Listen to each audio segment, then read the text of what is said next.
तो आदाब, नमस्कार, गुड इवनिंग, सत श्री अकाल। एक बार फिर आप तमाम लोगों का स्वागत है क्राइम तक की कहानी के इस एपिसोड में। उम्मीद है पूरी फैमिली अच्छी होगी, अपना और अपनों का ख्याल रख रही होगी।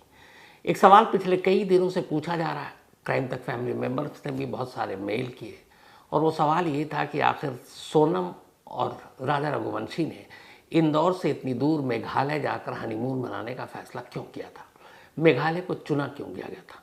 क्योंकि अमूमन नॉर्थ इंडिया के जो लोग होते हैं, जो कपल होते हैं, हनीमून मनाने के लिए या तो फिर साउथ की तरफ जाते हैं, कुल्लू मनाली की तरफ, कश्मीर की तरफ, मसूरी, ये सारी जगह होती है। तो मेघालय क्यों? इंदौर पुलिस की कस्टडी में 3 सुपारी किलर और सोनम का प्रेमी राज कुशवाहा करीब 2 दिनों तक रहा। हालांकि केस उनका नहीं था, फिर भी अब मेघालय पुलिस की टीम भी आई हुई थी। इनिशियल इन्वेस्टिगेशन शुरू हुई, पूछताछ शुरू हुई, और उस पूछताछ के बाद जो खुलासा हुआ है उससे इस सवाल का जवाब मिल गया कि मेघालय को आखिर सोनम ने क्यों चुना था। उसकी एक बहुत बड़ी वजह थी, और ये सारी प्लानिंग और साजिश का ये एक बहुत बड़ा हिस्सा था मेघालय। असल में जब सोनम की शादी तय हो गई, तभी से सोनम इस साजिश को रचने में जुट गई थी कि राजा रघुवंशी को मारना तो है, लेकिन कत्ल ऐसा होना है कि कहीं से भी उसके ऊपर शक ना आए, और वो कत्ल एक सिंपल एक्सीडेंट या हादसा लगे। और यही उसके दिमाग में चल रहा था। साथ साथ वो अपने इस साजिश को अंजाम देने के लिए राज कुशवाहा की मदद ले रही थी। जब 11 मई को शादी हुई और 14 मई को वो अपने मायके वापस लौटी थी, 14 से लेकर 17 तक राज कुशवाहा और सोनम यही प्लान करते रहे कि कैसे राजा रघुवंशी को मारना है और आंच भी नहीं आनी चाहिए। शुरू में यह था कि सोनम घबरा गई थी। वो चाहती थी कि जब वो हनीमून पर जाए तो राज कुशवाहा भी वहाँ चोरी छुपे उसके आसपास मौजूद हो, जैसे बाकी के 3 सुपारी किलर। लेकिन पहले प्लान था, पर राज कुशवाहा ने ऐन वक्त पर इस प्लान को ड्रॉप कर दिया। उसने कहा कि अगर बाद में जो भी प्लान है हमारा वो सामने तो आना है, चाहे वो एक्सीडेंटल हो या फिर कुछ और, तो अगर उस वक्त मेघालय में मेरी मौजूदगी रही और साबित हो गई तो सीधे सीधे फिर हम दोनों के बीच का जो इश्क है तो वो छुपेगा नहीं, और दूसरा एक जेन्युइन सवाल पूछा जाएगा कि हनीमून में सोनम और राजा रघुवंशी के राज कुशवाहा यानी सोनम की उस यूनिट का मैनेजर क्या करने गया था। 3 सुपारी किलर तो अननोन थे, लेकिन राज कुशवाहा को सभी जानते थे। यहाँ तक कि शादी में भी वो शामिल हुआ था 11 मई को। तो इसीलिए ऐन वक्त पर उसने कहा कि मैं इंदौर में ही रहूँगा और सब कुछ यहीं से प्लान करूँगा, और तुम घबराओ मत, मैं तुम्हारे साथ फ़ोन पे रहूँगा, तुमको गाइड करता रहूँगा। लेकिन पहली प्लानिंग यही थी कि राजा रघुवंशी को मारना नहीं है, यानी कत्ल नहीं करना है। मौत तो देनी है उसके हिस्से में, लेकिन मर्डर नहीं होना चाहिए, ताकि कहीं से कोई सुराग और सबूत या शक ना आए। तो फिर वह क्या किया जाए? तो यह कि एक्सीडेंट दिखाया जाए। अब बहुत सारे ऐसे एक्सीडेंट रोड केस में होते हैं, पहाड़ से गिर जाते हैं, पानी में डूब जाते हैं, बहुत सारा की ऐसी चीज़ें, हादसे होते रहते हैं। तो ये हुआ कि मेघालय के चुनने की वजह ये थी, और ख़ासतौर पर चेरापूंजी, कि चेरापूंजी में सबसे ज़्यादा बारिश होती है। दुनिया का दूसरी ऐसी जगह है सेकंड नंबर पर जहाँ वर्ल्ड में सबसे ज़्यादा बारिश होती है पूरे साल। और चेरापूंजी में बारिश होने की वजह से एक तो काफ़ी हरा भरा जंगल है, खाई है, फिसलन है, और गहरी गहरी खाइयाँ हैं। सड़क भी जो है काफ़ी संकरे संकरे कई जगह पर है। चूँकि पढ़ी लिखी सोनम मेघालय के बारे में अच्छे से जानती थी, मेघालय के बारे में उसने काफ़ी स्टडी भी की।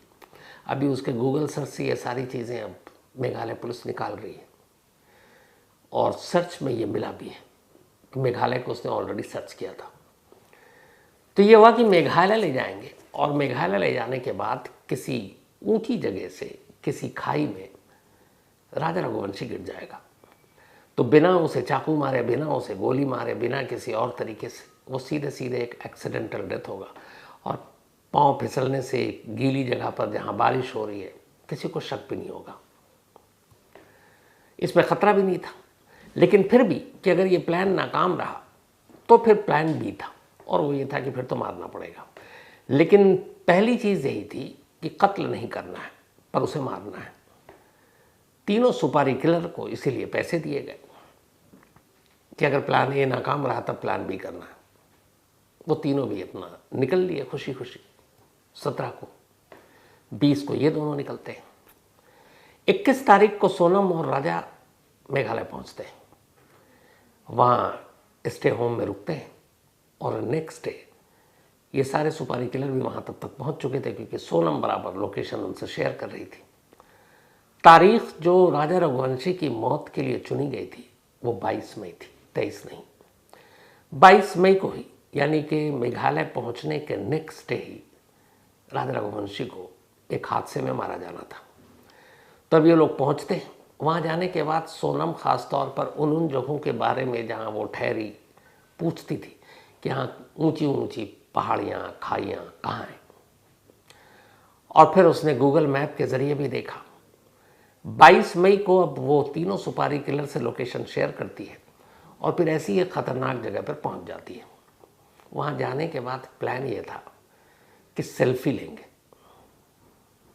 और इसी सेल्फी के दौरान जब राजा रघुवंशी का ध्यान कैमरा, मोबाइल, लोकेशन और सेल्फी पे होगा, वो उसे धक्का दे देगी और वो गहरी खाई में गिरेगा और उसकी मौत हो जाएगी।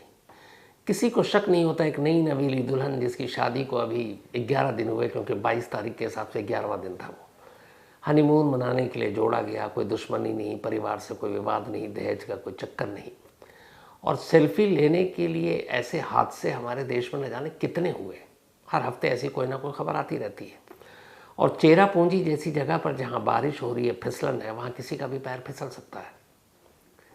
तो सबसे आइडियल यही था प्लान, और चेरापूंजी इसीलिए चुना गया क्योंकि वहाँ बारिश बहुत होती है। 22 तारीख को तय प्लान के तहत सोनम राजा रघुवंशी को ऐसी ही जगह लेकर जाती है दिन में। उस दिन सुबह से बारिश हो रही थी। चेरापूंजी में हर वक्त बारिश होती है, फिर रुकती, फिर होती है, लेकिन उस दिन बारिश भी हो रही थी और मौसम थोड़ा ख़राब था। बट फिर भी रेनकोट के साथ दोनों निकलते हैं घूमने के लिए और ऐसी एक सुनसान जगह पर पहुंचते हैं जहां नीचे खाई और पहाड़ी का किनारा, ऊंचाई, और वहां आसानी से किसी को धक्का देकर आप गिराकर मार सकते हो। प्लान के तहत अब राजा रघुवंशी वहां खड़ा है। फोटो लेना है सोनम को, सेल्फी, साथ में खड़ा होना है राजा रघुवंशी को, और इसी दौरान में सेल्फी लेते लेते अचानक बस उसे पुश करना है एक धीरे से, क्योंकि वो राजा को अपने पीछे खड़ा करना चाहती थी। आगे सोनम, पीछे राजा और उसके पीछे खाई। एक कोहनी है, एक पैर ही मारना था, राजा का बैलेंस बिगड़ता और वो पीछे चला जाता। लेकिन जैसे ही ये लोग उतरे, स्कूटी किराए पर ले चुके थे, स्कूटी पार किया, वहाँ पर ये फ़ोटो ले रहे हैं, सेल्फी अब लेने की बारी है। तेज़ बारिश हो रही थी, बादल काला, आसमान काला, विजिबिलिटी कम, दिखाई नहीं दे रहा। अब जब दिखाई नहीं दे रहा है तो जनरली ऐसे में आप फ़ोटो या फिर सेल्फी नहीं ले पाते, और दूसरा बारिश हो रही है तो फिर मोबाइल भी गीला होगा। वेट किया। इस दौरान में लोकेशन शेयर कर चुकी थी। वो तीनों सुपारी किलर भी आसपास थे कि अगर ये प्लान फेल हुआ तो फिर सेकंड प्लान करेंगे, मजबूरी में जो दाव खरीद कर लाए थे उससे मारेंगे। वेट करते रहे, मौसम नहीं साफ हुआ। काफ़ी देर इंतज़ार किया लेकिन मौका नहीं मिला, और आखिरकार फिर राजा रघुवंशी ने कहा कि मौसम ख़राब हो रहा है, स्कूटी से जाना है, रास्ता ठीक नहीं है, अब यहाँ से निकलो। सोनम पहले उसे समझाती रही लेकिन राजा माना नहीं। फिर राजा ने उसे स्ट्रिक्टली कहा कि यहाँ से चलो, सेफ नहीं है जगह। तब मन मारकर सोनम को वहाँ से निकलना पड़ा और पहला प्लान 22 मई का इस तरीके से अधूरा रह गया।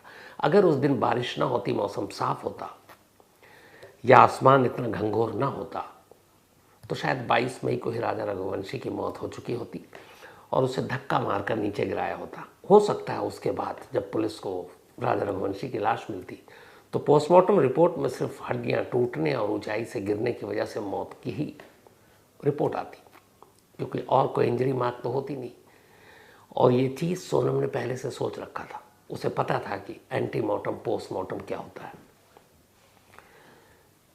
तो 22 मई को जब ये नाकाम रहा, मन महसूस कर सोनम वहाँ से निकल पड़ी। वापस इधर उधर जाते हैं। अब ये हुआ कि अगले दिन 23 मई, क्योंकि इधर अब राजा रघुवंशी भी वापस घर जाने की जिद कर रहा था। उसकी वजह ये थी कि तो वापसी की टिकट तब तक थी नहीं। अब उसने कहा कि नहीं अब चलते हैं, और माँ से उसने कहा था 1-2 दिन में आ जाएंगे। तो वहाँ से उन्हें गुवाहाटी जाना था, फिर गुवाहाटी से उन्हें वापस आना था। तो अब सोनम को लगा कि 22 तो गया, 23 ही लास्ट डे है, जो हो सकता है 24 को वो निकलने की जिद करे, और एक बार मेघालय से निकल गए तो फिर ये काम पूरा करना मुश्किल है। तो 23 मई की तारीख आई, तीनों को उसने लोकेशन भेजा और फिर ऐसी एक ऊंची जगह पर गए। और इत्तेफाक से या बदनसीबी से कहे राजा रघुवंशी के लिए कि उस दिन मौसम ख़राब नहीं था। अगर मौसम ख़राब होता तो शायद उस दिन भी राजा रघुवंशी 3000 स्टेप नीचे नहीं उतरता उस झरने तक ट्रैकिंग करके। लेकिन मौसम थोड़ा सा साफ खुशगवार था तो राजा वहाँ उतर गया। और अब ये था कि राजा को मारना ही पड़ेगा। एक्सीडेंटल डेथ अब दिखा नहीं सकते क्योंकि टाइम की कमी थी। अगर राजा वापस आने की जिद नहीं करता तो शायद 24 को भी एक चांस ले सकते थे, लेकिन इनके पास अब लगा कि सिर्फ ये 23 लास्ट डे है। लेकिन तब तक ये था कि जो तीनों सुपारी किलर थे उनके मन में भी ये बैठ गया था कि इसको एक एक्सीडेंटल डेथ दिखाना है, चाकू या किसी और चीज़ से नहीं मारना क्योंकि फंस जाएंगे। और वो चाहते थे कि किसी ऐसी जगह पे मौका मिले जहाँ धक्का दे दें, लेकिन मौका मिल नहीं रहा था। सोनम के दिमाग में था कि 23 लास्ट डेट है। तो जब ये नीचे पहुँचते हैं वहाँ सुनसान, तब सोनम उनसे कहती है, जो पूछताछ में इंदौर की पुलिस को तीनों सुपारी किलर ने बताया उनके हिसाब से ये क्या है न वक्त में वो पलट रहे थे कि नहीं ऐसे नहीं मारेंगे, कहीं धक्का वक्का देकर ही मारते हैं। बट सोनम अड़ गई और सोनम ने कहा था मैं तुम्हें और पैसे दूंगी। इनमें से एक सुपारी किलर ने कहा कि सोनम ने यह तक कहा कि तुम ये काम कर दो, मैं तुम्हें 20 लाख रुपए दूंगी। और तब जब सोनम चिल्लाई शोर की बोली मारो, तब वो तीनों अचानक उनमें से एक आकाश उस दाव से आकाश राजा रघुवंशी के सर पर पीछे और आगे 2 वार करता है और फिर ये लोग निकल आते हैं।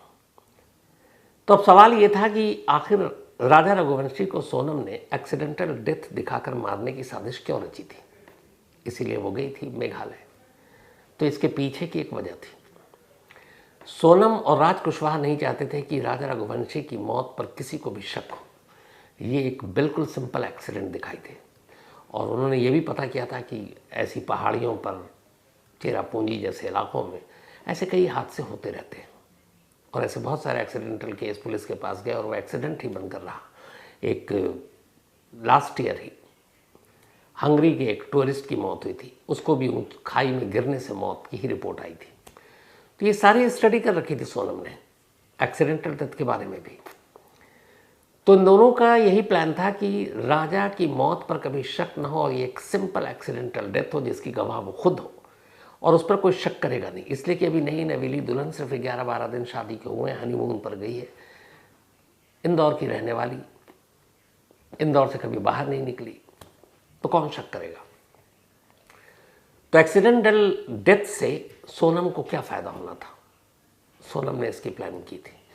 सोनम का यह था कि एक बार एक्सीडेंटल डेथ से राजा रघुवंशी की मौत कंफर्म हो जाए, तस्दीक हो जाए, इसके बाद वो कुछ दिन एक विधवा बनने का नाटक करेगी, घर पर रहेगी, लोग हमदर्दी जताएंगे कि देखो इस उम्र में मेहंदी भी नहीं छूकी और सिंदूर उजड़ गया।